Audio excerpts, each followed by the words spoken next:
మీరు చెప్పినట్టుగా ఎందుకంటే ఇంతకు ముందు జరిగిన ఎన్నికలతో పోల్చుకుంటే కాంగ్రెస్ చాలా ముందంజ వేసింది, ఈసారి ఎక్కువ ఫలితాలను రాబట్టుకోగలిగింది, అంటే కాంగ్రెస్ చాలా జోష్లో ఉందని అర్థం.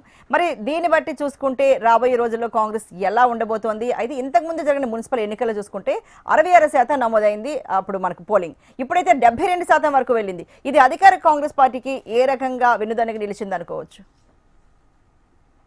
ఒకటి పోలింగ్ శాతంతో కంటే కూడా మేజర్గా రెండు ఉంటాయి, అధికారం ప్రతిపక్ష పార్టీ. ఇప్పుడు కాంగ్రెస్ తెలంగాణ ఇచ్చినా కూడా 10 ఏళ్ళు అధికారంలో లేకపోయింది. ఆనాడు బీఆర్ఎస్ ఉంది, ఆ ప్రతిపక్షంలో కాంగ్రెస్ పార్టీ ఉంది. ఇప్పుడు అధికారంలో కాంగ్రెస్ పార్టీ, అటు ప్రతిపక్షంలో బీఆర్ఎస్ ఉంది. బీజేపీ కూడా ప్రధాన ప్రతిపక్ష పార్టీకి పోటీ పడుతూ బీజేపీ కూడా కొంత ముందుకు వస్తున్నటువంటి పరిస్థితి అయితే కనబడుతుంది. నిజానికి ఆ 10 ఏళ్లతో ఇప్పుడు కనుక పోల్చుకుంటే 10 ఏళ్ల కాంగ్రెస్ ప్రతిపక్షానికి సంబంధించి కనుక చూసుకుంటే బీఆర్ఎస్ కొట్లాడినంత కొట్లాట ఆ 10 ఏళ్లలో కాంగ్రెస్ పార్టీ చేయలేకపోయింది.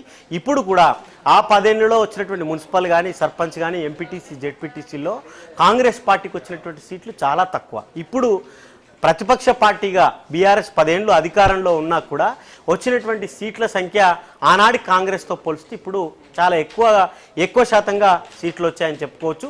మొన్నటికి మొన్న అసెంబ్లీ తర్వాత జరిగినటువంటి పార్లమెంట్ ఎన్నికలను కనుక మనం చూసుకుంటే 8 అటు కాంగ్రెస్తో పోటాపోటీగా బీజేపీ చేసింది, ఒకటి ఎంఐఎంకు పోయింది.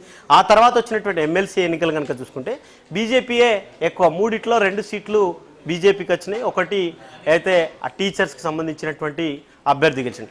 తర్వాత వచ్చినటువంటి స్థానిక సంస్థల్లో మెజార్టీ ఎన్నికలైనటువంటి మెజార్టీ పార్ట్ అయినటువంటి సర్పంచ్ ఎన్నికలు, ఆ సర్పంచ్ ఎన్నికలలో కూడా అభ్యర్థి పార్టీ తరపున కాకపోయినా పార్టీలకు మద్దతుదారులుగా ఉన్నటువంటి వారే ఎక్కువ సంఖ్యలో నిలబడ్డారు.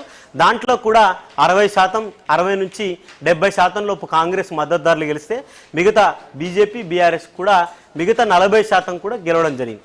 ఇక ఇప్పుడు వచ్చినటువంటి మున్సిపాలిటీలలో కూడా మెజారిటీ వార్డులలో కాంగ్రెస్ గెలిచిన కింది స్థాయిలో ప్రతిపక్షంగా ఉన్నటువంటి కాంగ్రెసు, ప్రతిపక్షంలో ఉన్నటువంటి బీజేపీ బీఆర్ఎస్ ఈ రెండు కూడా ఆయా అధికార పార్టీతో కొంత పోటీకి దగ్గరగా అంటే ఈ రెండు పార్టీలు కలిపితే కాంగ్రెస్ గెలిచినటువంటి సభ్యుల కంటే కూడా ఎక్కువగా ఉండే అవకాశం.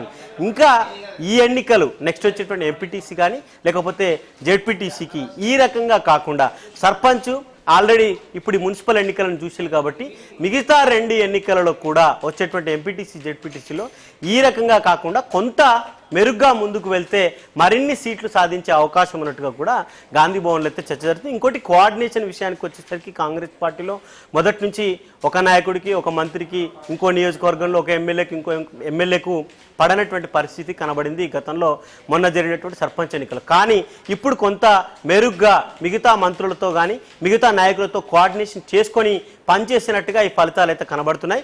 భవిష్యత్తులో వచ్చేటువంటి ఎలక్షన్లో కూడా ఇంకాస్త నేతల మధ్య వైరుధ్యాలు తగ్గించుకొని ముందుకు వెళ్తే మరిన్ని సీట్లు పెరిగే అవకాశం ఉన్నట్టుగా కూడా గాంధీ భవన్లో పెద్ద ఎత్తున చర్చ జరుగుతుంది. Archana, thank you so much Prem.